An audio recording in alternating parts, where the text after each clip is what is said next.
오늘 아침에는요, 이삭에 관련된 말씀을 함께 전해드리도록 하겠습니다. 이삭은 이제 아시다시피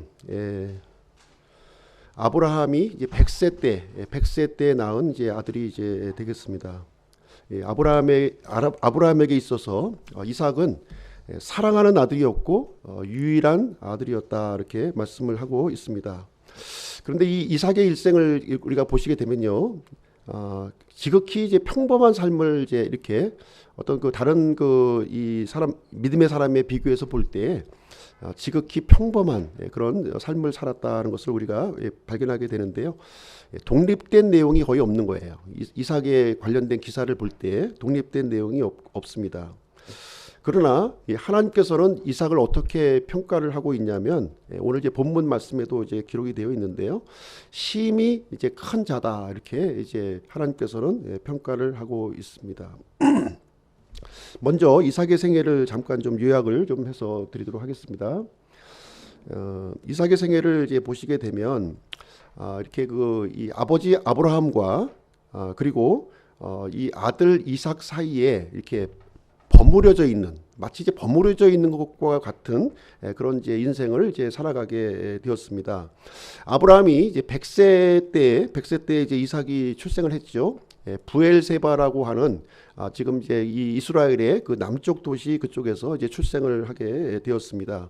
그리고 나서 한 30세쯤 되었을 때, 30세에서 한 33세쯤 되었을 때 모리아 번제 사건이 이제 일어나게 되었고요. 창세기 22장에 기록이 되어 있습니다. 그래서 이삭의 그 당시 이 그 나이에 대해서는 여러 가지 견해가 있어요. 청소년기였을 것이다, 이렇게 보시는 분들도 있고, 한 20대 초반 정도 되었을 것이다, 이렇게 보시는 분도 있고요. 또 저 같은 경우에는 이제 30세에서 33세쯤 되었을 것이다, 이렇게 추정을 하고 있습니다. 성경에는 명확하게 나타나 있지는 않은 사항인데요. 그럼에도 불구하고 23장 말씀을 보시게 되면 어머니 사라의 죽음이 이제 기록이 되어 있어요. 사라의 나이가 이제 127세 때 이제 죽음을 맞이하게 되었는데, 그때 이제 이삭의 나이가 37살인 거죠. 그렇죠? 23장과 23장이 어느 정도의 시간 간격이 있었을지는 우리가 이제 가늠하기 좀 힘들지만, 아마 어머니 사라가 이제 그 죽기 전에 수년 전에 아마 모리아 번제 사건이 있었을 것이다, 이렇게 생각이 되어지는 것입니다. 그리고 나서 이삭은 어머니 사라가 이제 죽은 뒤에 40세가 되었을 때 이제 리브가와 결혼하는 장면이 24장에 이렇게 기록이 되어 있습니다. 이 리브가와의 이 결혼은요, 이삭이 부엘세바보다는 좀 남쪽 지방이죠. 조금 남쪽에 위치하고 있는 라헬로이라고 하는 그런 장소에 있었을 때 이제 리브가를 신부로 이제 맞이하는 장면이 성경에 이제 기록이 되어 있습니다.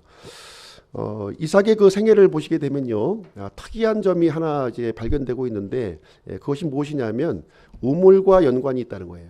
이삭의 생애에 가는 곳마다 우물하고 연관이 되어 있다, 이렇게 얘기를 하고 있습니다. 24장 61절 말씀을 한번 보겠습니다. 좀 앞으로 넘기셔서요. 24장 61절 말씀 보시겠습니다. 24장 이제 이 이삭이 신부 리브가를 맞이하는 장면이 여기에 이제 기록이 되어 있는데요. 61절 말씀을 보시게 되면 리브가는 저기 그 이 메소포타미아 그 하란에서 무려 800km가 이제 넘게 떨어져 있는 그 지방에서 지금 낙타를 타고 이제 오는 장면이 이제 되겠습니다. 61절에서 보시게 되면 이제 리브가가 이제 그 자기의 신랑감인 이삭을 이렇게 발견하고 나서 취하는 행동이 되겠습니다. 리브가가 일어나 자기 소녀들과 함께 낙타를 타고 그 사람을 따라가니 그 종이 리브가를 데리고 자기 길로 가니라. 이삭이 라헬로의 우물길에서 왔으니 이는 그가 남쪽 지방에 거하였기 때문이더라. 이삭이 저물 때에 들에 나가 묵상하다가 눈을 들어 바라보니 보라 낙타들이 오더라. 그러면서 이제 이삭과 리브가가 이제 먼 거리에서 이렇게 어떻게 보면 이제 만나는 그 장면을 여기서 이제 연상을 해볼 수가 있을 텐데요. 이때 이제 이 이삭의 모습을 어떻게 표현하고 있냐면 우물길에서 이렇게 나오는 모습을 이렇게 설명을 해주고 있고요. 그리고 해는 지금 이제 그 서산에 이렇게 기울어져 가지고 저물고 있었던 그런 시점이었던 것 같아요. 그때 이제 묵상을 하는 가운데 신부 이삭을 맞이하는 장면이 여기에 이제 기록이 되어 있습니다. 그리고 나서 이제 이삭의 나이 한 60세가 되었을 때에 에서와 야곱을 이제 출생하게 되는 이제 기사가 이제 또 기록이 되어 있습니다. 그래서 이삭이 이제 40세에 결혼했는데요. 당장 아이를 낳은 것이 아니라 이 에서와 이제 야곱을 낳기까지는 무려 20년의 세월이 이제 흐른 거예요. 20년의 세월이 흘러서야 이제 두 쌍둥이를 이렇게 얻는 장면이 이제 기록되어 있는데요. 25장 21절도 한번 보시겠습니다. 25장 21절도 보시게 되면 25장 21절 네. 이삭이 자기 아내가 수태하지 못함으로 그녀를 위하여 주께 간구하매 주께서 그의 간구를 들으셨으므로 그의 아내 리브가가 수태하였더라.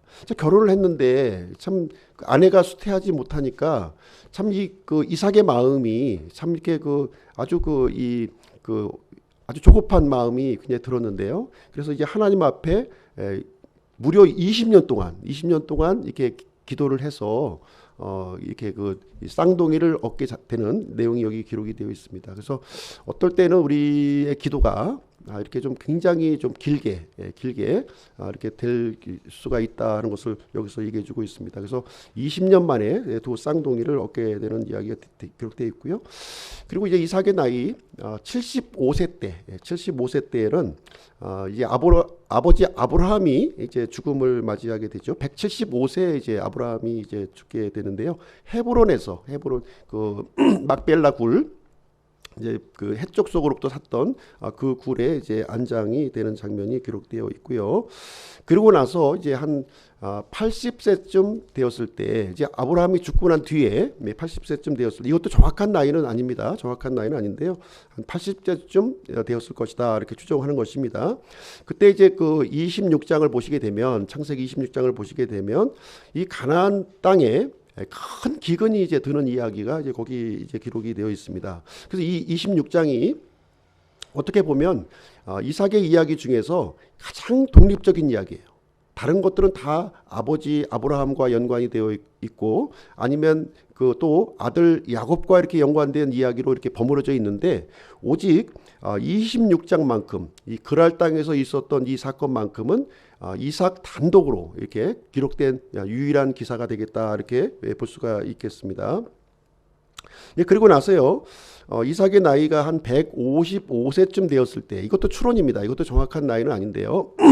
이삭이 이제 나이가 들어가지고 이제 눈이 어두웠다 이런 표현을 해주고 있는데 한 155세쯤 이제 되었을 것이다 이렇게 추정을 하고 있는 것이지요.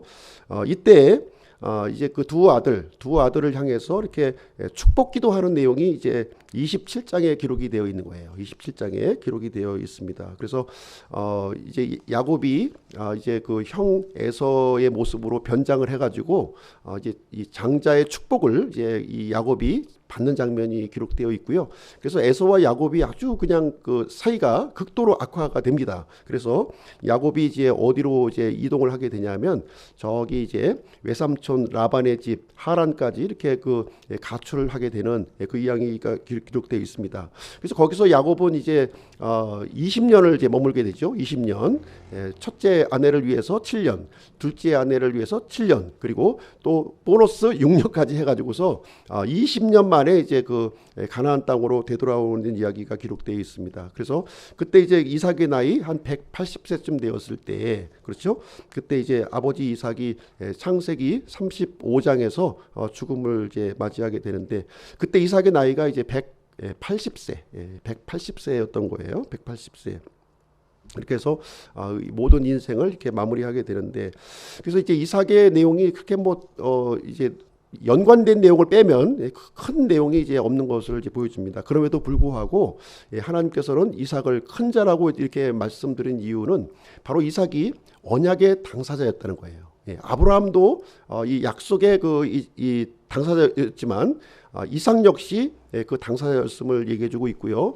또 더 중요한 것은 무엇이냐면 아버지 아브라함과 이 야곱을 또 연결시켜주는 연결고리가 되고 있다는 거예요. 연결고리가 된다는 의미에서 대단히 중요한 그 의미를 우리에게 부여해 주고 있는 것이죠.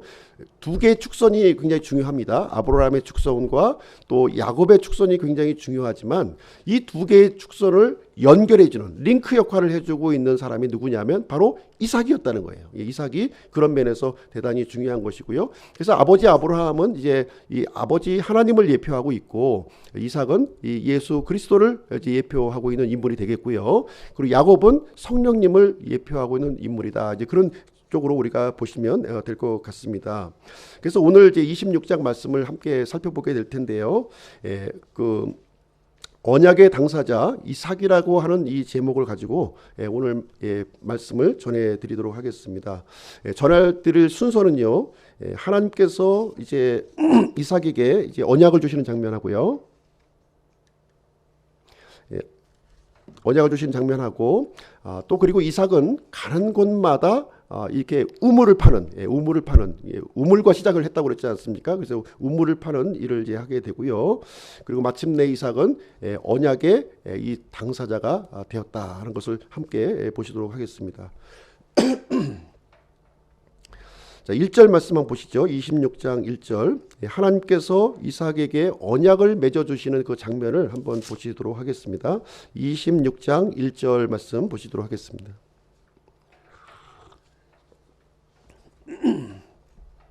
아브라함 시대에 있었던 첫째 기근 말고 다른 기근이 그 땅에 들었으므로 이삭이 그랄로 가서 블레셋 사람들의 왕 아비멜렉에게 이르니. 자, 이삭에게 아브라함은 어떤 존재였을까요? 아브라함은 커다란 산과 같은 그런 존재였어요. 그렇죠? 의지가 되는, 모든 인생의 의지가 되는 그런 존재가 이제 아브라함이었습니다. 그런데 아브라함이 이제 죽은 거예요. 죽게 되다 보니까 이제 홀로 이제 자신의 인생을 이제 살아갈 수밖에 없는 그런 상황에 놓이게 되었는데, 아브라함 시대에 있었던 그 기근 말고 이 두 번째 기근이 바로 이삭이 홀로 있었을 때에 기근이 오게 되었다. 성경은 우리에게 이제 이렇게 얘기를 해주고 있습니다. 지금 이삭이 거주하고 있는 지역은 어디예요? 부엘세바 그 밑쪽에 있는 부엘 라헬로이라고 하는 곳에 지금 이제 머물러서 이제 두 쌍둥이를 낳고 있는 그런 상황에 놓여지게 되겠습니다. 그래서 지금 이제 어디로 이동을 하게 됐냐면요, 큰 기근이 이제 들으니까 더 이상 이제 뭐 이렇게 생활을 할 수가 없게 되다 보니까 장소를 이동하는 장면이 이제 기록이 되어 있는데, 그랄 땅으로 이제 이동했다 이렇게 하고 있는 것이죠. 그랄 땅. 그랄 땅으로 이제 보시게 되면 이 지중해 요 이제 서편 지역이에요. 지중해 서편 지역인데 거기에 이제 어떤 그 민족이 살고 있었냐면 블레셋 족속들이 거기서 이제 살고 있었다는 것을 여기서 얘기해주고 있어요. 그래서 블레셋 사람들은 그럼 어떤 사람이냐? 블레셋 사람들에 대해서 잠깐 설명을 드리도록 하겠습니다. 창세기 10장에 보시면 그 내용을 이제 우리에게 알려주고 있는데요. 6절 말씀을 보겠습니다. 6절. 함의 아들들은 구스와 미스라임과 붓과 가나니요. 함은 4명의 아들을 낳았어요. 4명을 아들을 낳았는데 13절을 보겠습니다. 13절 14절. 미스라임은 로딤과 아나밈과 르하빔과 납두힘과 바슬로심과 가슬로힘과 갑도림을 낳았는데, 그러니까 이 함의 아들 그 둘째 아들이죠. 둘째 아들은 하나 둘 셋 넷 다섯, 여섯, 7명의 아들을 낳은 거예요. 7명의 아들을 낳는데 그 중에서 이제 가술루힘이라고 하는 이제 이 사람이 있었죠. 이 가술루힘이라고 하는 사람에게서 이제 바로 블레셋이 생겨났다. 이렇게 성경은 우리에게 가르쳐 주고 있는 거예요. 그래서 이 블레셋 사람들은 어떤 사람들이냐? 바로 이제 함에게서 미스라임이 태어났고 미스라임에게서 가술루힘이 태어났고 그 가술림에게서 블레셋이 태어났기 때문에 함 족속 계보에 있는 사람이구나 하는 사실을 우리가 이제 알 수가 있습니다. 그래서 이제 이 지역에 이제 그 이삭이 이제 들어가게 되니까 그때 이제 하나님께서 이삭에게 나타나셔 가지고 이제 말씀을 해 주시게 됩니다. 그 내용이 2절부터 나와 있습니다. 2절 한번 보겠습니다. 2절부터 5절 말씀입니다. 주께서 그에게 나타나 이르시되 이집트로 내려가지 말고 내가 내게 말해줄 땅에 거하라. 이 땅에 머무르라. 내가 너와 함께하고 내게 복을 주리라. 내가 이 모든 지역을 너와 네 씨에게 주고 내가 네 아버지 아브라함에게 맹세한 그 맹세를 이행하며 또 네 씨를 하늘의 별들과 같이 번성하게 하고 이 모든 지역을 내 씨에게 주리니 내 씨 안에서 땅의 모든 민족들이 복을 받으리라. 이는 아브라함이 내 음성에 순종하고 내가 명한 것과 내 명령과 내 법규와 내 법들을 지켰기 때문이니라. 그래서 하나님께서는요, 그랄 땅에 들어가 있는 이삭을 향해서 어떻게 얘기를 해주게 되냐면 이삭의 정체성을 지금 이제 알려주시는 거예요. 이삭의 정체성을 얘기해 주면서 아브라함의 이 언약을 다시 한번 상기시켜주는 이 얘기를 하면서 아브라함과 맺었던 이 동일한 언약을 이삭 너와 함께 내가 맺겠다 하는 얘기를 이제 아브라함이 이제 하나님께서 말씀해 주시는 내용이죠. 그럼 아브라함과 맺었던 이 언약은 어떤 언약입니까? 이 언약은 땅에 대한 언약이었어요. 그렇죠? 땅을 주시겠다고 하는 언약이었고, 두 번째는 씨에 대한 언약이 있었습니다. 씨에 대한 언약이 이렇게 있었고요.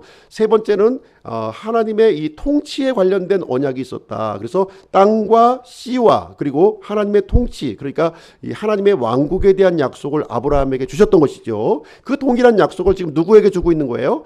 아들 이삭에게 동일하게 주고 있는 그런 모습을 보여주고 있습니다. 그래서 하나님께서는 네가 거주할 땅은 바로 이 가나안 땅임을 이제 알려주고 있고요.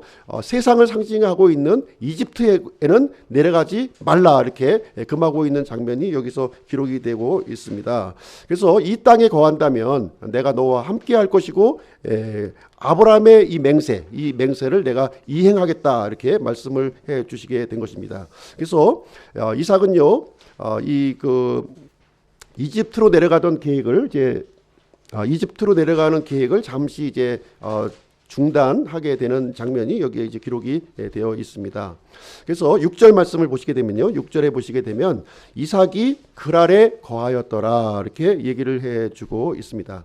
사실 이제 그 이삭은요, 이 그랄로 가려고 했었던 목적이 있었어요. 그것은 무엇이냐면 그랄을 통해서 이집트로 내려가는 이 해안 도로가 이렇게 연결되어 있기 때문에 이집트로 가기가 굉장히 손쉬웠던 그런 장소였던 것이죠. 그래서 사실 그런 계획을 갖고 있었지만 하나님께서 나타나셔서 이렇게 그 길을 막으시니까 이제 이집트로 가려던 계획을 이제 포기하는 모습을 우리에게 보여주고 있는 것입니다. 그런데 이삭은요, 그랄 땅에 머물면서 아버지 아브라함과 이 아주 똑같은 잘못을 이렇게 저지르는 내용이 이제 거기에 또 여기에 소개가 되고 있습니다. 7절 말씀 한번 보시겠습니다. 7절. 그곳 사람들이 그의 아내에 관하여 그에게 물음에 그가 말하기를 그녀는 내 누이라 하였으니 이는 그가 그녀는 내 아내라 하기를 두려워하였기 때문이더라. 그가 이르기를 리브가는 보기에 아름다움으로 그곳 사람들이 그녀로 인해 나를 죽일까 염려하노라 하였더라.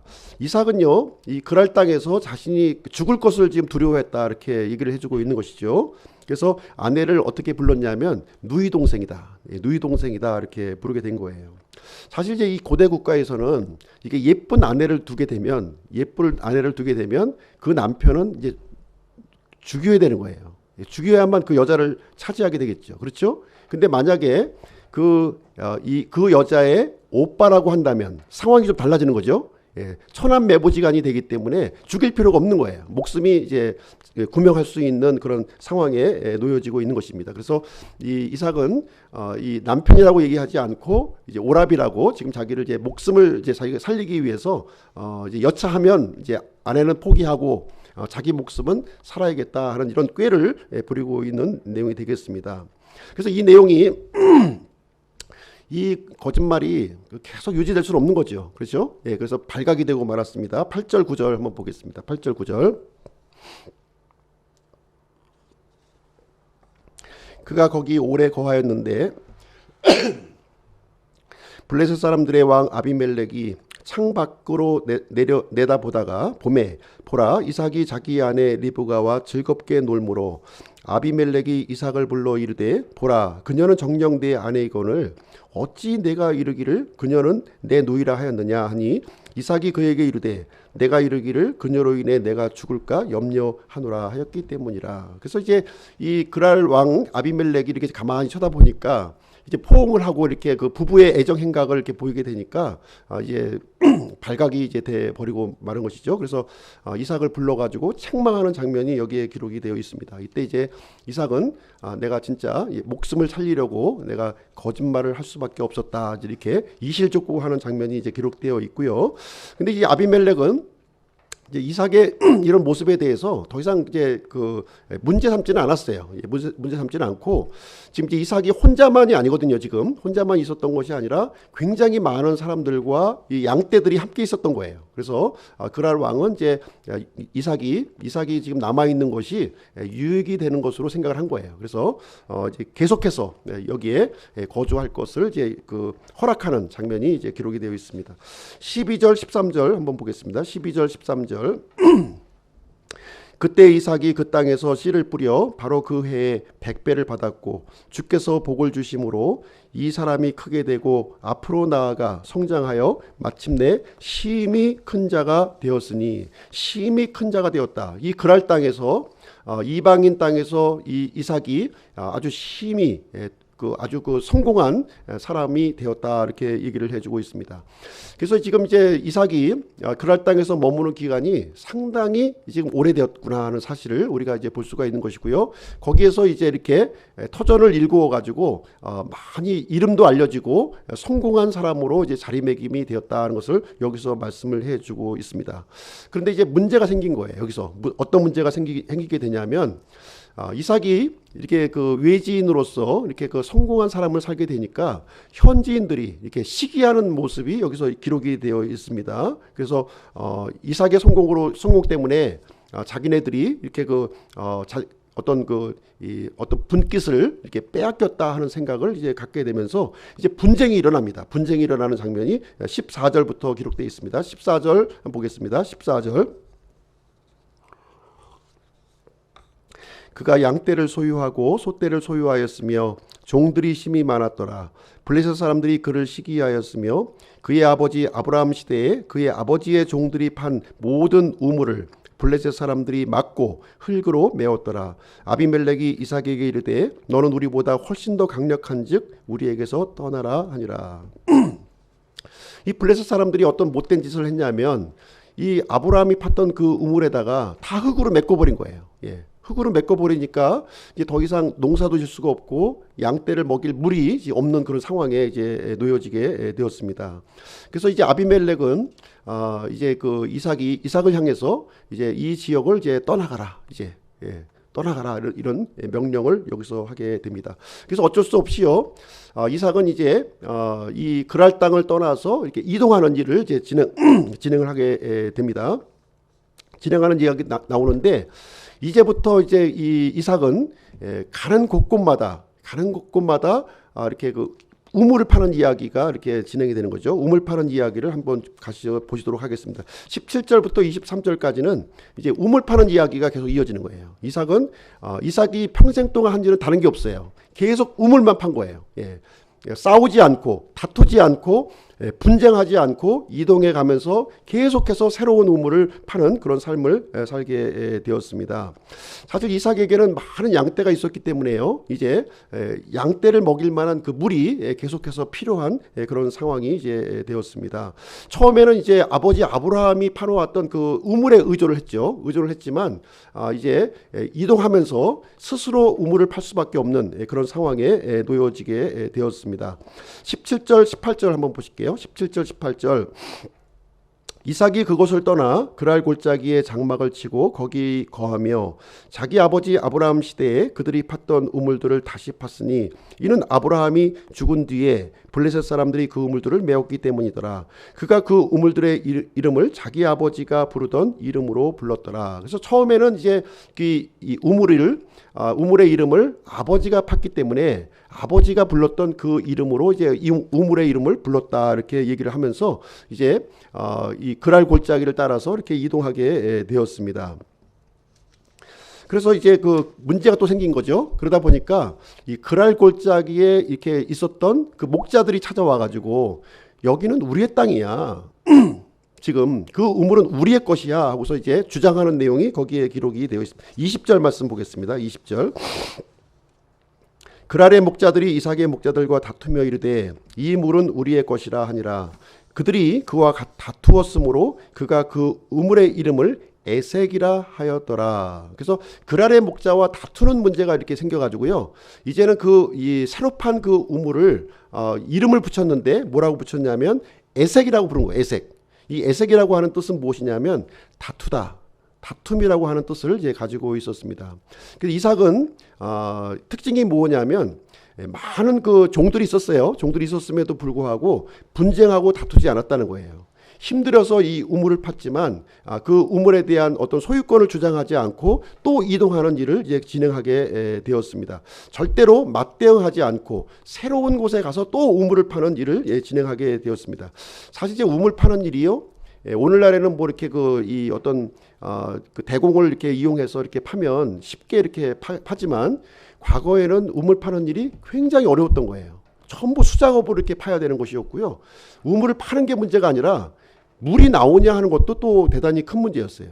예. 그런 힘든 작업을 했음에도 불구하고 이삭은 분쟁하지 않고 그것을 그대로 고스란히 내어주고 새로운 곳으로 이동을 하게 되는 내용이 기록이 되어 있습니다. 근데 이동하면은 또 와서 자기네 땅이라고 우기고 자기 우물이라고 우기는 일이 이제 발생했던 것이죠. 21절 한번 보겠습니다. 21절.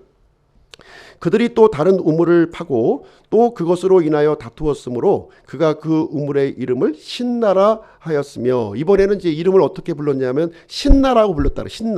신나라고 하는 뜻은 무엇이냐면 대적한다 이런 뜻이에요. 예, 대적의 우물이다 하는 뜻을 여기서 가지고 있습니다. 그리고 이삭은 또 여기에서도 또 이제 우물을 내어주고 새로운 장소로 또 이동을 하게 됩니다. 이번에는 이제 그랄의 목자들이 거주하지 않는 그 먼 곳으로 이동을 해서 이제 우물을 파는 장면이 이제 기록이 되어 있는데요. 22절 말씀 한번 보겠습니다. 22절.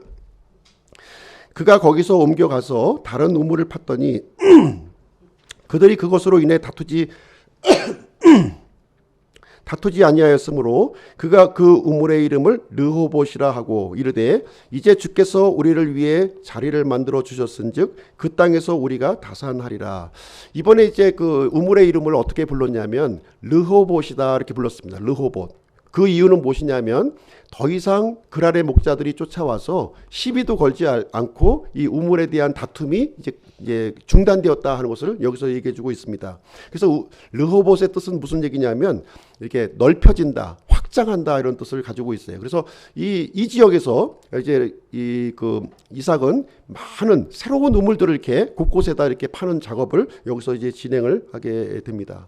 근데 이 르호봇이라고 하는 장소가 어떤 장소냐면 이 이삭이 태어났던 장소, 부엘세바와 너무나도 가까운 지역이었다는 거예요. 부엘세바와 인급한 지역까지 간 거예요. 그래서 이 분쟁에 피해서 이동하고 또 우물을 파고 또 이동하고 또 우물을 파고 하는 중에 보니까 결국 도착한 지점이 어디냐면 바로 자신이 태어났던 고향 부엘사바에 도착을 하게 되었다. 이제 이 얘기를 여기서 해주고 있습니다. 그래서 이 부엘세바, 이 세바라고 하는 뜻은 어떤 뜻이냐면 맹세라고 하는 뜻을 가지고 있는 거예요. 맹세. 부엘은 우물이라는 뜻이고요. 그래서 세바는 맹세라고 하는 뜻을 가지고 있습니다. 또 다른 말로는 일곱이라고 하는 뜻을 가지고 있는 거예요. 일곱. 그래서 이 부엘세바는 일곱의 우물, 또 맹세의 우물, 또 구원의 우물, 완전한 우물이라고 하는 뜻을 이제 갖고 있는 내용이 이제 되겠습니다. 그래서 이삭은요 지금 기근 때문에 이렇게 이동하고 돌고 돌아서 어디로 돌아왔냐면 원위치로 돌아온 거예요. 원위치로 돌아오게 되었습니다. 하나님께서 이삭의 발걸음을 이렇게 옮겨 주신 거예요. 이 기근이라는 것을 통해서, 분장을 통해서 옮겨 주셨는데 결국은 본래의 자리로 돌아오게 되었다는 것을 얘기해 주고 있습니다.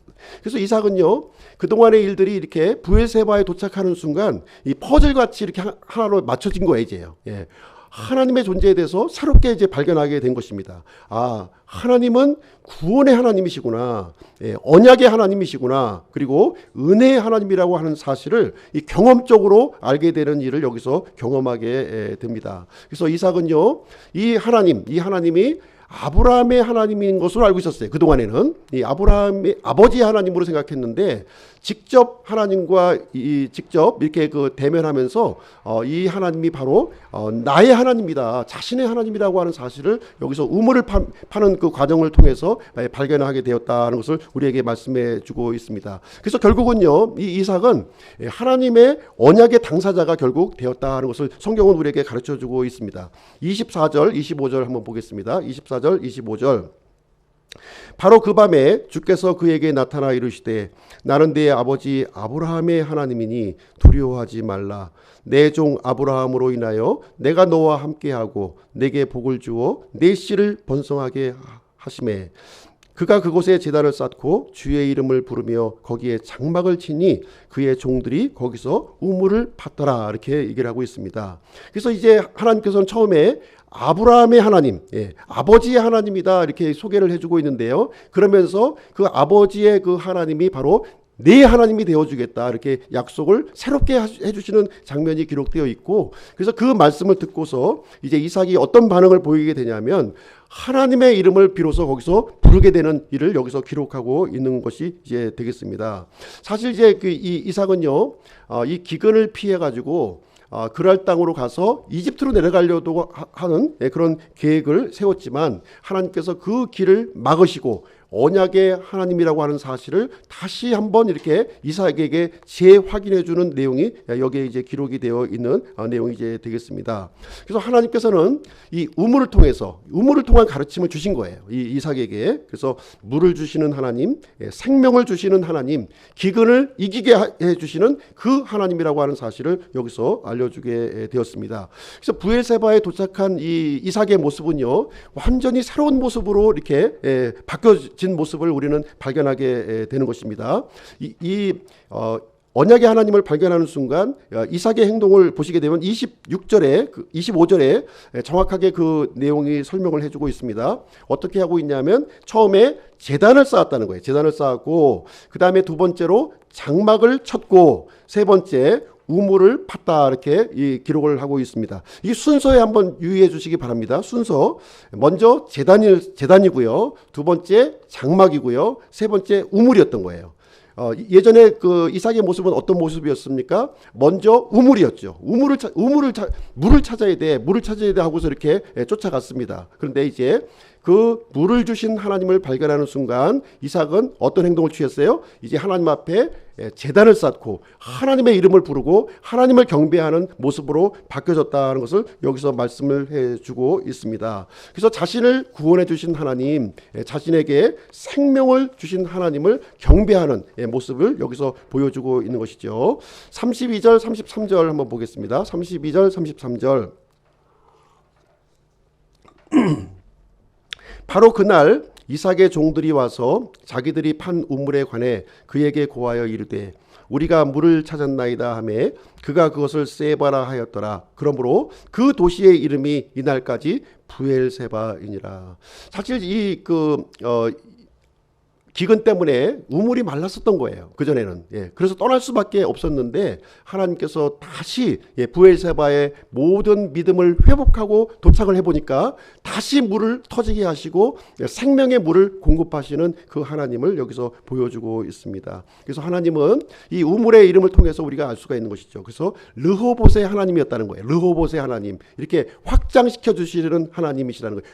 지경을 넓혀주시는 하나님이시다. 그리고 세바의 하나님이심을 또 알려주신 거예요. 세바의 하나님, 맹세의 하나님, 구원의 하나님이라고 하는 사실을 알려주셨고 이렇게 기근을 주시는 하나님이실 뿐만 아니라 또 이 기근을 이기게 하시는 그 하나님이라고 하는 사실을 알려주시게 되었습니다.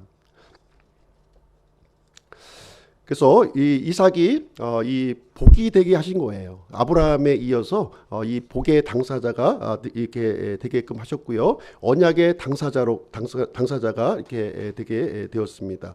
그래서 이삭은 예수 그리스도의 계보를 이렇게 준비하고 있게 되었고요. 우리의 아브라함에 이어서 믿음의 조상으로서 아브라함의 하나님, 이삭의 하나님, 이삭의 하나님이 된 것입니다. 우리의 믿음의 조상이 되었다. 그래서 우리들도 아브라함의 믿음뿐만 아니라 이삭의 믿음에 속한 사람들이다라는 것을 우리에게 가르쳐주고 있는 내용이 되겠습니다. 자, 오늘 말씀을 통해서 이제 적용할 교훈 세 가지를 한번 좀 말씀드리도록 하겠습니다. 첫 번째, 이삭의 모습을 통해서 우리가 배워야 될 것은 무엇이냐? 첫 번째는 순종의 사람이 되라는 거예요. 이삭은 순종의 사람이었다, 이렇게 우리에게 알려주고 있습니다. 이삭이 모리아 산에 이렇게 번제로 드려질 때 이삭의 나이가 30세 정도 되었다, 이렇게 말씀을 드렸어요. 그렇죠? 그 나이라면 아버지 아브라함을 충분히 저항할 수 있는 그런 나이였던 것이죠. 그렇죠? 충분히 저항하고 이렇게 자신의 뜻을 펼칠 수 있는 그런 나이였습니다. 그렇지만 이삭은요, 아버지의 뜻에 순종했다는 거예요. 아버지의 뜻에 순종했는데 어디까지 순종했냐면 죽기까지 순종하셨다는 거예요. 죽기까지. 이삭이 죽기까지 순종했다고 하는 사실을 여기서 얘기해주고 있습니다. 스스로 이렇게 결박을 당했고요. 그리고 이 순양의 죽음을 통해서 이렇게 구원을 받게 된 것입니다. 그래서 이삭의 믿음이라고 하는 것은 죽음을 경험한 믿음이었다는 거예요. 죽음을 통과한 그런 이제 믿음을 가지고 있었다는 것을 우리에게 가르쳐주고 있습니다. 뿐만 아니라 이삭은요, 아버지가 정해준 배필하고 결혼을 했어요. 그렇죠? 지금 우리의 정서로 보았을 때 아버지가 뭐 이렇게 정해준 배필하고 결혼하는 게 뭐 큰 문제가 되냐, 이렇게 또 이제 얘기를 하실 수가 있는데요. 그런데 당시 이삭의 집안, 아브라함의 집안은 이제 목축을 하는 사람들이었어요. 목축. 농경 시대에서는 이렇게 아버지가 이렇게 그 권위를 가지고 이 가정의 질서를 세워갑니다. 그런데 목축하는 사람들은 좀 달라요. 목축하는 사람들은 굉장히 자유로운 거예요.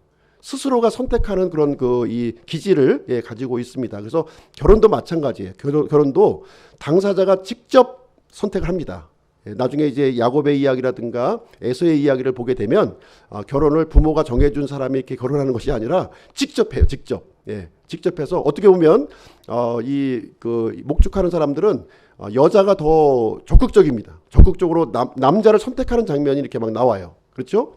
모세와 십보라 얘기도 보게 되면 물론 이제 이 아버지가 이렇게 그 십보라를 이렇게 모세와 연결시켜 주는 것처럼 얘기를 하지만 실질적으로는 그 주도권이 누구에게 있었어요? 결혼의 주도권이 십보라에게 있었던 거예요. 십보라가 저 남자가 마음에 드니까 달라고 이렇게 아버지에게 부탁을 해서 진행이 됐다는 것을 우리는 이제 볼 수가 있는 것이죠. 그래서 당시 목자들에게는 이렇게 직접 이렇게 그 당사자들끼리 결혼하는 것이 이렇게 자연스러운 그런 일이었습니다. 그런데 이 이삭은요, 당시의 풍습을 따르지 않았다는 거죠.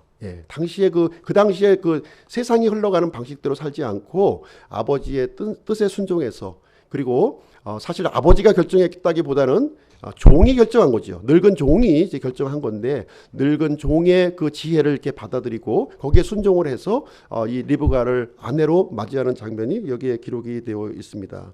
그래서 이삭은요, 순종의 사람이었다는 거예요. 이삭이 순종했던 것처럼 우리 믿는 사람들도 이삭과 같이 순종하는 사람이 되기를 이렇게 원하고 있는 것이 되겠습니다. 죄송합니다. 자, 두 번째 교훈은 무엇이냐면, 두 번째 교훈은 다툼을 피하라는 겁니다. 이삭의 그 일생에서 가장 중요한 것은 다투거나 분쟁하지 않았다는 거예요. 성격이 매우 온유했고요. 분쟁을 걸어왔을 때 맞대응해서 이렇게 싸우지 않았다는 것을 여기서 우리에게 가르쳐 주고 있습니다. 이삭은요, 싸울 만한 능력이 있었습니까? 없었습니까? 있었어요. 아브라함의 가업을 이어받은 사람입니다. 종들이 많았고요. 마치 아브라함이 300명 이상의 그 훈련받은 그 종들이 있었잖아요. 그런 것처럼 이삭에게도 아주 훈련받은 종들이 많이 있었습니다. 사실 이제 맞대응할 수가 있었지만 이삭은 거기에 대해서 자기의 이 권한을 행사하지 않는 이삭의 모습을 우리에게 보여주고 있습니다. 끊임없이 이렇게 양보하는 것을 통해서 새로운 우물을 이렇게 개척해 나가는 이삭의 모습을 우리에게 보여주고 있는데요. 이 모습을 통해서 우리는 예수님을 발견할 수 있는 거죠. 예수님을 발견할 수가 있는 것입니다. 예수님은 어떤 모습으로 이 땅에 오셨습니까? 연약한 모습으로 오신 거예요. 연한 순과 같은 모습이었다, 이렇게 얘기를 해주고 있습니다. 조롱과 이렇게 비난을 받았을지라도 거기에 맞대응하지 아니하고 침묵하시는 모습을 예수님은 우리에게 보여주셨습니다. 매를 맞았고 또 못에 찔리셨어요. 그리고 힘없이 십자가에 죽으시는 모습을 우리에게 보여주셨습니다. 마귀는요, 우리 믿는 사람들에게 이렇게 얘기를 해요. 다투라, 맞서 싸워라, 이렇게 얘기를 합니다. 가만히 있지 마, 병신같이 맞서 싸워라, 이렇게 얘기를 합니다.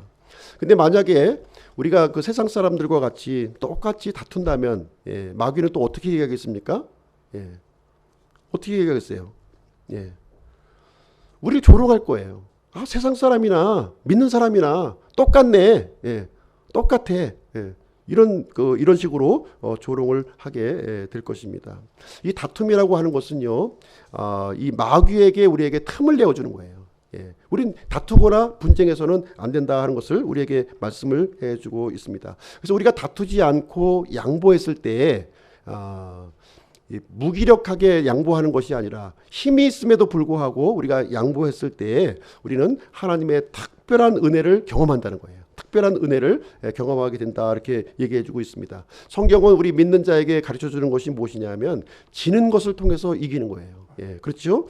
빼앗기면서 또 얻는 거예요. 빼앗기면서, 그리고 나 자신을 죽이면서까지도 다시 살아나는 그것을 우리에게 가르쳐 주고 있는 것입니다. 왜 그렇습니까? 우리는 전능하신 하나님을 이렇게 신뢰하고 있기 때문에 그런 거예요. 전능하신 하나님께서 나를 보호하시고 나의 길을 인도하시고 나에게 복을 주시는 분이 하나님의 계시기 있기 때문에 우리는 넉넉한 마음으로 우리가 내어줄 수가 있다고 하는 것이죠. 그 내어주는 것을 통해서 우리는 더 많은 것을 우리는 하나님께서 주실 것을 믿고 있기 때문에 그렇습니다. 이 고린도서에서도 이렇게 얘기를 해주고 있죠. 하나님의 그 어리석음은 세상의 지혜보다 더 뛰어나다는 거예요. 그렇죠? 하나님의 약함은 세상의 강함보다 더 강하다, 이렇게 우리에게 말씀을 해주고 있습니다. 우리에게 하나님이 있는 것을, 내가 내 뒤에 하나님이 있다는 것을 알고 있다면 우리는 더 담대해질 수가 있는 것이죠. 개가 어린아이 앞에서 막 짖고 있어요. 사납게 짖고 있는데 이 어린아이가 주눅들지 않고 담대할 수 있었던 이유는 뭐냐면 이 어린아이 뒤에 아버지가 계시니까 담대할 수 있었던 것이죠. 그래서 우리가 믿는 하나님을 우리가 의지하고 우리가 인식하고 있다면 우리는 조그만 것들은 우리가 얼마든지 내줄 수 있는 것이고요. 하나님부터 오는 그 놀랍고 큰 축복들을 우리가 받을 수 있다는 것을 얘기해 주고 있습니다. 이 내용은요, 아브라함과 그 롯의 예에서도 우리가 발견할 수 있어요. 아브라함과 롯의 예에서도 이 아브라함의 목자와 롯의 목자가 이렇게 싸웠죠. 싸웠을 때 아브라함은 새로운 해결책을 이렇게 제시했어요. 롯에게 네가 우하면 내가 좌할 것이고 네가 좌하면 내가 우할 것이다. 이런 이 넉넉함을 사실 이제 이 아브라함은요, 이 그 롯에게 더 우월적인 지위가 갖고 있었어요. 그렇죠? 먼저 선택할 수 있는 그런 권한이 분명하게 있었습니다. 그럼에도 불구하고 그 권한을 행사하지 않은 거예요. 내려놓은 겁니다. 왜냐하면 하나님이 더 놀라운 것을 주실 것을 믿고 있었기 때문에 그 일이 가능했던 것입니다. 그래서 롯은 눈에 보이는 좋은 것을 선택을 했어요. 그렇죠? 그러나 이 아브라함의 경우는 이제 척박한 산지를 선택할 수밖에 없는 그런 상황이었습니다. 그러나 하나님께서는 이 아브라함에게 복의 주체가 되는 놀라운 언약을 맺어 주셨다는 사실을 우리는 이제 발견하고 있는 것입니다. 그래서 우리 믿는 사람들은 세상의 방식대로 살아가는 것이 아니라는 거예요. 세상의 방식대로 살아가는 것이 아니라 하나님의 방식대로 우리가 살아야 됨을 우리에게 가르쳐주고 있는 내용이 되겠습니다. 그래서 그렇게 됐을 때 우리는 아브라함의 복을 경험할 수 있고요, 이삭의 복을 우리가 더 큰 복을 우리가 경험할 수 있는 내용이 되겠습니다. 자, 세 번째 교훈을 좀 말씀드리도록 하겠습니다. 세 번째 교훈은 우물을 파라는 거예요. 이삭처럼 우물을 파라. 이삭의 생애에서 가장 특징 지어지고 있는 것이 무엇이냐면 바로 이제 우물이라고 이렇게 말씀을 드렸습니다. 우물 파는 일은 그야말로 힘든 일이에요. 그야말로 힘든 일입니다. 뭐 흙만 나오면 좋은데 돌도 나오잖아요. 바위덩어리도 나오고. 그러니까 이 우물 파는 작업이 쉽지 않은 그런 작업이면은 이 우리보다 지금 4,000년 전에 그 시대에 변변한 삽도 없이 이렇게 팠을 텐데 쉽지 않은 그러한 일이었을 것입니다. 그리고 파면 뭐 합니까? 거기 물이 나와야지. 물이 안 나오면 아무 소용 없는 거예요. 그래서 몇십 군데 파서 이제 우물 하나 얻으면 다행이다 이렇게 할 수가 있겠습니다. 그래서 고대 사회에서는 이게 우물 하나 파는 것이 평생의 수건이었던 거예요. 마치 우리로 얘기하면 로또 복권 당첨되는 것처럼 이 평생의 수건, 우물 하나 타면은 아주 그냥 뭐 자손 대대로 복을 받는 그런 그 상황이 이제 되어진 것이죠. 그래서 우물 하나만 딱 발견하면 이제 부족 전체가, 나만 사는 것이 아니라 부족 전체가 자자손손 살아갈 수 있는, 그래서 야곱의 우물이 지금까지도 남아 있는 이유가 이제 거기에 있는 것이죠. 그 마을이 대대로 이렇게 그 우물의 그 공급을 받으면서 살아가고 있는 것입니다. 이삭은 우물 파는 수고, 다른 사람들은, 이 세상 사람들은요 우물 파는 수고를 하지 않았어요. 파놓은 우물을, 다른 사람이 파놓은 우물을 빼앗는 것이 더 쉬웠던 것이죠. 그래서 그 일을 했지만 이삭은 파놓은 우물을 내주고 또 새로운 우물을 파는 그런 수고를 마다하지 않았다 이렇게 얘기해주고 있습니다. 그래서 그 우물을 파면서 이삭은 하나님의 지혜를 구했고 하나님을 신뢰했고 언약의 말씀을 따랐다는 것을 우리가 볼 수가 있습니다. 그래서 이삭은 어떤 사람이 되었어요? 우물의 달인이 된 거예요. 우물의 달인. 팠다운 물이 나오는 그런 우물의 달인의 모습이 되었습니다. 그래서 이삭은 우물을 통해서 기근을 극복했고요. 자신만 이렇게 극복한 것이 아니라 주변에 있는 많은 사람들이 그 파놓은 우물을 통해서 기근을 극복할 수 있도록 그런 일을 해주게 되었습니다. 그러면 오늘날 이 그리스도인들이 파야 할 우물은 무엇일까요? 오늘날 그리스도인들이 파야 할 우물은 무엇입니까? 이 우물은 바로 하나님의 교회가 세워지는 것입니다. 하나님의 교회가 세워지는 것이 바로 이 우물을 파는, 이삭이 우물을 파는 것과 같은 것을 얘기해 주고 있습니다. 이 교회는요 바로 말씀의 우물이요 바로 생명의 우물이기 때문에 그러한 것입니다. 세상 사람들은 이 교회, 이 말씀의 우물, 생명의 우물을 어떻게 하려고 합니까? 자꾸 메꾸려고 그러는 거예요. 자꾸 메꿔 버리려고 합니다. 그러면 우리는 또 그 사람들과 분쟁하고 싸우는 것이 아니라 또 새로운 곳에 가서 그 말씀의 우물, 생명의 우물을 또 파가지고 그쪽 지역에 그 공급하는 일을 감당해야 될 줄로 생각을 합니다. 그래서 세상 사람들은요, 이렇게 믿는 사람들을 이렇게 시기하고 또 분쟁하고 그런 일을 하게 됩니다. 그래서 우리는 거기에 맞대응할 필요가 없다는 거예요. 또 새로운 우물을 또 파는 일을 감당해야 될 줄로 생각을 합니다. 그래서 이 생명의 샘을, 교회를 세워서 이렇게 세상에 이렇게 계속해서 흘려보내는 이 말씀의 기갈, 그렇죠? 이 말씀의 기갈인 이 세상에 하나님의 은혜를 우리가 흘려보내야 될 줄로 생각을 합니다. 자, 결론은요, 생명의 샘을 흘려보내자는 것이 되겠습니다. 이삭은 180세의 생애를 이제 마치고 조상들에게 돌아갔다 이렇게 말씀해 주고 있습니다. 이삭은 하나님의 뜻에 신실했고요. 그리고 아버지의 뜻에, 육신의 부모인 아버지의 뜻에 신실했던 사람이었습니다. 그리고 이삭은 모리아 번제 사건을 통해서 구원을 경험한 그런 사람이었습니다. 그리고 두 아들을 낳기까지 20년 동안 무려 기도를 했어요. 그래서 이삭은 기도의 사람이었다는 것을 우리는 볼 수가 있는 것이고요. 또 이 우물의 이 파놓은 일들을 통해서 이삭은 하나님 앞에 제단을 쌓는 모습을 통해서 예배의 사람이었다고 하는 사실을 우리에게 얘기해 주고 있습니다. 그리고 가는 곳곳마다 이렇게 우물을 파는 그런 희생과 섬김의 사람이었음을 성경은 우리에게 가르쳐 주고 있습니다. 그래서 결국 이삭은 하나님의 언약의 당사자, 언약의 당사자가 되었습니다. 그래서 하나님의 말씀에 대해서 자신의 감정과 어떤 그 주변 사람의 뜻에 휘둘리지 아니하고 이렇게 믿음으로 반응하는 그 이삭의 모습을 우리가 함께 보게 되었습니다. 그래서 오늘은 이삭의 당사자, 언약의 당사자 이삭에 대한 말씀을 우리가 함께 살펴보게 되었습니다. 그래서 우리도 하나님의 언약을 붙들고 우물을 파는 이 수고와 희생을 감당하는 우리 기쁨교회 성도님들이 되시기를 주님의 이름으로 축복드립니다. 기도하고 마치도록 하겠습니다.